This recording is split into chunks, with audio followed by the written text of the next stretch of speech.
నా స్కిన్ అంతా ఇట్లా హెవీ డ్రై అయిపోయింది. ఎల్ఎఫ్టి లివర్ ఫంక్షన్ టెస్ట్ చేపించుకుంటే బెటర్ అని, యూరిన్ ఇన్ఫెక్షన్ అని లైట్గా ఉంది అని అన్నారు. మన రిప్స్ దగ్గర ఇది ఓన్లీ రైట్ సైడే పెయిన్. మళ్ళీ సెకండ్ ప్రైమ్ మినిస్టర్ ఎందుకు పుడతారో కూడా తెలియదండి మనుషులు. కొంతమంది బేసిక్ సెన్స్ ఉండదు మనుషుల దగ్గర. అసలు సెకండ్ ట్రైమిస్టర్ అంటే ఏం చెప్పు. విల్ డిస్కస్ ఇట్ లేటర్, తర్వాత మాట్లాడదాం. High to all, welcome to our channel. And ఈరోజు లొకేషన్ కొంచెం ఇట్లా షిఫ్ట్ చేసేసుకున్నాం సైడ్కి. సో ఈరోజు వీడియో ఏంటి అంటే సెకండ్ ప్రైమ్ మినిస్టర్ ఎందుకు పుడతారో కూడా తెలియదండి మనుషులు. కొంతమంది బేసిక్ సెన్స్ ఉండదు మనుషుల దగ్గర. వీడియో మాట్లాడుతుంటుంది. మా ఇందాక నుంచి ప్రైమ్ మినిస్టర్ ట్రెమిస్టరా? నేను ప్రైమ్ మినిస్టర్ అనుకుంటున్నా. దేనికండి వీళ్ళు ప్రైమ్ మినిస్టర్ గురించి ఇప్పుడు ఎందుకని నేను ఆలోచిస్తున్నా. సరే చెప్పు మమ్మీ, ఈ సెకండ్ ప్రైమ్ మినిస్టర్ ఎవరు, ఎట్లుండబోతున్నారు, వాట్ ఈజ్ వాట్? అసలు సెకండ్ ట్రైమిస్టర్ అంటే ఏం చెప్పు. విల్ డిస్కస్ ఇట్ లేటర్, తర్వాత మాట్లాడదాం. ఇప్పుడు మనకి ఫస్ట్ ప్రైమ్ మినిస్టర్ ఉన్న తర్వాత అది దాటి సెకండ్ ప్రైమ్ మినిస్టర్కి వస్తాం కదా. So second prime minister is a very important కదా. యాక్చువల్లీ సెకండ్ ట్రైమిస్టర్ కంప్లీట్ అయిపోయింది నాది. సెకండ్ ట్రైమిస్టర్ అంటే 4-5-6 months అనమాట. సో 4-5-6 monthsలో నేను ఇంతకుముందు మీతో ఫస్ట్ ట్రైమిస్టర్లో నేను మీతో షేర్ చేసుకున్నా. అంటే నా సిచ్యువేషన్ ఎట్లా ఉండే ఫస్ట్ 3 months అనేది మీతో షేర్ చేసుకున్నా. సో ఈ 3 months ఎట్లా గడిచింది అనేది మీతో షేర్ చేసుకుంటా. నేను 4th monthలో అయితే నాకు ఏ ఇష్యూస్ లేవు. సో అప్పుడప్పుడే ఇంకా స్టార్ట్ చేశాను అనమాట తినడం. అంతకుముందు తినకపోయేది కదా. సో ఫోర్త్లోనా ఫిఫ్త్లోనా తినడం స్టార్ట్ చేసింది. Fourth ending or 4th middle అప్పటి నుంచి. 4th స్టార్టింగ్ లో కూడా ఆల్మోస్ట్ వామిటింగ్స్ లిటిల్ బిట్ గా ఉండే మిడిల్లో అట్లా కొంచెం స్టార్ట్ చేసిన. సో అప్పుడు రైస్ తినాలనిపించింది అప్పుడు.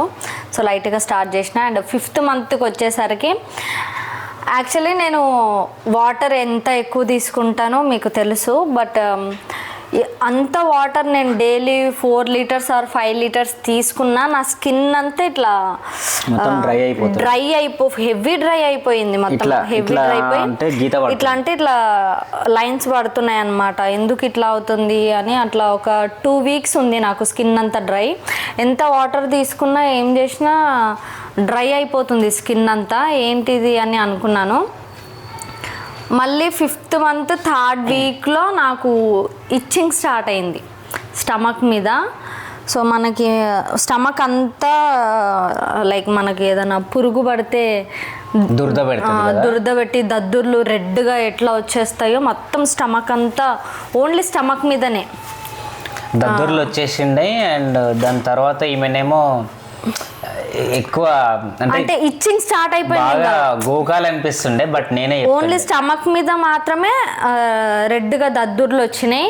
బట్ స్కిన్ అంతా ఇచ్చింగ్ స్టార్ట్ అయింది నాకు.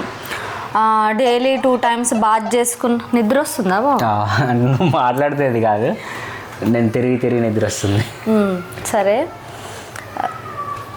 ఇచ్చింగ్ స్టార్ట్ అయ్యింది. అండ్ స్టమక్ మీద ఈవినింగ్ అయ్యేసరికి ఎక్కువ ఇచ్చింగ్ స్టార్ట్ అయ్యింది. నా స్టార్టింగ్ మార్నింగ్ అంతా ఏమంతా ఉండకపోదును. ఈవినింగ్ 5:30-6 ఆ టైంకి ఇంకా దద్దుర్లు వచ్చేసేవి, ఒళ్ళంతా ఇచ్చింగ్ అయిపోయేది. స్టార్ట్ అయ్యేది మరి అది అంత ఎగ్జాక్ట్ టైం అయితే పర్లేదులే చూద్దాము, ఏదన్నా తినకూడని ఫుడ్ తిన్నానేమో, అయితే బేబీకి ఏమన్నా పడట్లేదేమో అని చెప్పేసి ఒక 1 week ఆగిన అనమాట. ఒక 1 week ఆగిన తర్వాత కూడా నాకు అట్లనే అనిపిస్తుంది.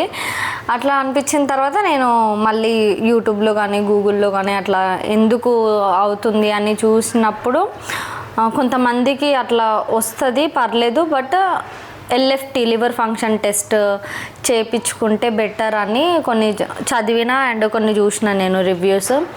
దాని తర్వాత ఇక సరేలే అని చెప్పేసి లివర్ ఫంక్షన్ టెస్ట్ చేపిస్తే అది కూడా నార్మల్ వచ్చింది. అంటే కొంతమందికి ఆ లెవెల్స్ అటు ఇటు అవ్వడం వల్ల ఇచ్చింగ్ అనేది ఇట్లా స్టార్ట్ అవుతుంది అని విన్నా నేను. బట్ అది కూడా నార్మల్ ఉండే. ఇంకొకటి ఫస్ట్ ఇచ్చింగ్ స్టార్ట్ అయిన తర్వాత 2 to 3 days దాకా ఈమె ఒక డౌట్ ఉంది, బాబా ఇది నాకు ఇచ్చింగ్ ఎక్కువైపోతుంది, దద్దుర్లు వచ్చేస్తున్నాయి, ఏమన్నా అవుతుందా ఏందని ఒక చిన్న డౌట్ మీద అడిగింది. అంటే ఏంటంటే కంట్రోల్ చేసుకోక మనము గోకినప్పుడు ఏమంటారంటే ప్రెగ్నెన్సీలో వచ్చిన మార్క్స్ అట్లనే ఉండిపోతాయి కదా. సో అట్లా నేను కొంచెం ఇదైనా అనమాట, అట్లే ఉండిపోతాయి అని చెప్పేసి నేను అనుకున్నా. అంటే ఇంకా ఎంత కంట్రోల్ చేసుకుందామన్నా కంట్రోల్ అవ్వట్లేదు.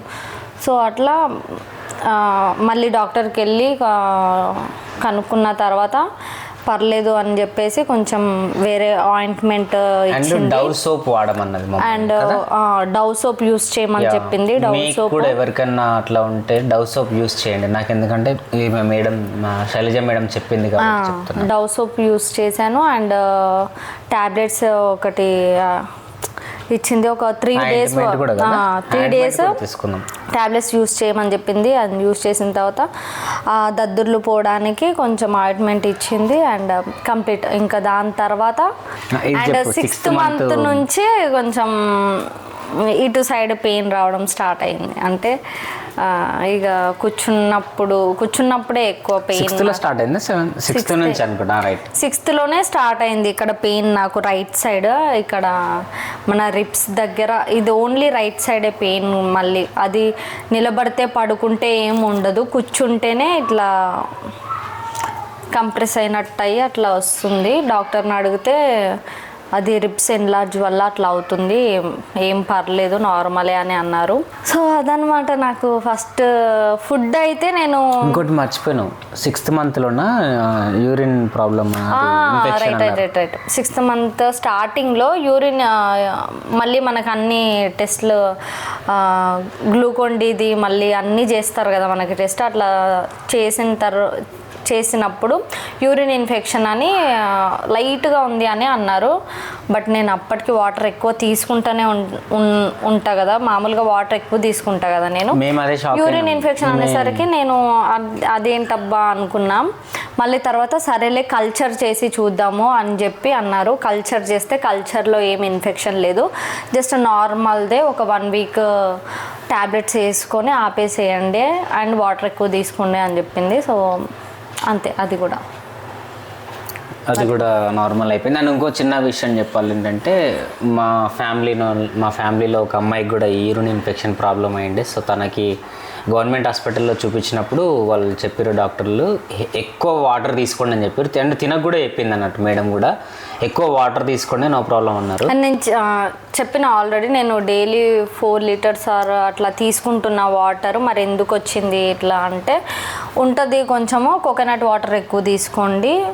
మంచినీళ్ళు, కోకోనట్ వాటర్ అంటే మళ్ళీ తెలుసు, కోకోనట్ వాటర్ అంటే కొబ్బరి నీళ్ళు, అదే అంటున్నా.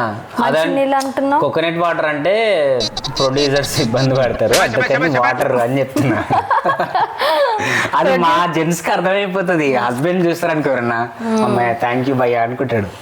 అంటే ఏమో మీరేమన్నా తాగొచ్చు అవి కూడా, కానీ ఇంకా అవి ఒకటి కొనాలంటే 60 రూపాయలు కాబట్టి. సో దాని బదులు మంచినీళ్ళు కాచుకొని అంటే వేడి చేసుకొని 5 లీటర్లు 4 లీటర్లు తాగితే బెటరు. ఇంకా మన దగ్గర అమౌంట్ ఉన్నాయనుకుంటే మంచిగా డైలీ ఒక 2 కొబ్బరి బొండం తాగితే మంచిది అనమాట. సో అట్లా అనమాట. నేనైతే వాటర్ ఎక్కువ తీసుకున్నా. అండ్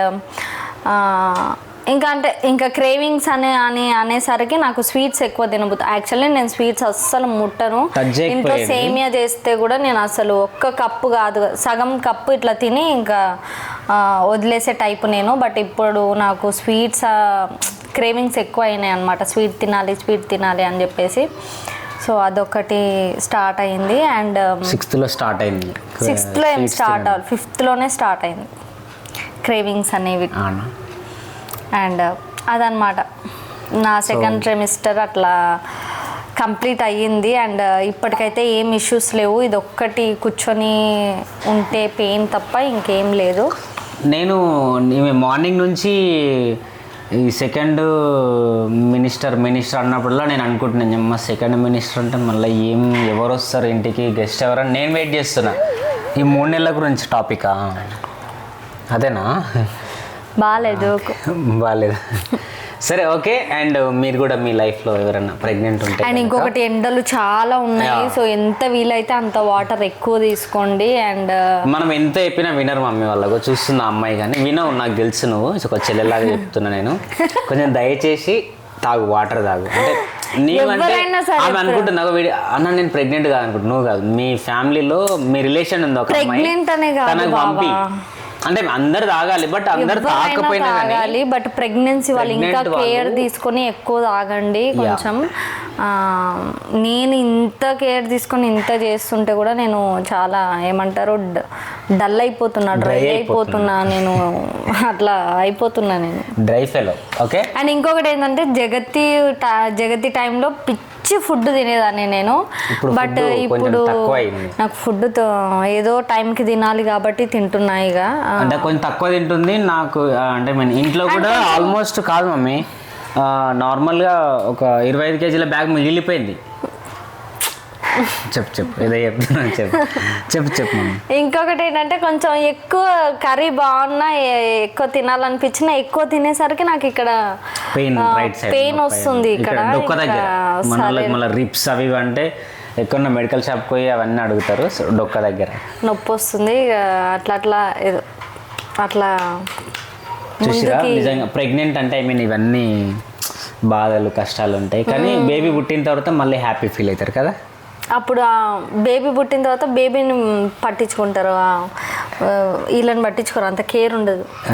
ప్రెగ్నెన్సీ టైంలో ఏమంటారంటే అది తిను ఇది తిను, అట్లా ఉండు ఇట్లా ఉండు, తిన్నావా లేదా అంత కేరింగ్ అడుగుతారు. వన్స్ బేబీ వచ్చిన తర్వాత నువ్వు తిన్నావా అని కూడా అడగరు కొంతమంది. సరే. అండ్ ఈ చిన్న బ్లాగ్ మీకు నచ్చితే మీ ఫ్యామిలీలో ఎవరైనా ప్రెగ్నెంట్ ఉంటే కనుక వాళ్ళకి షేర్ చేయండి.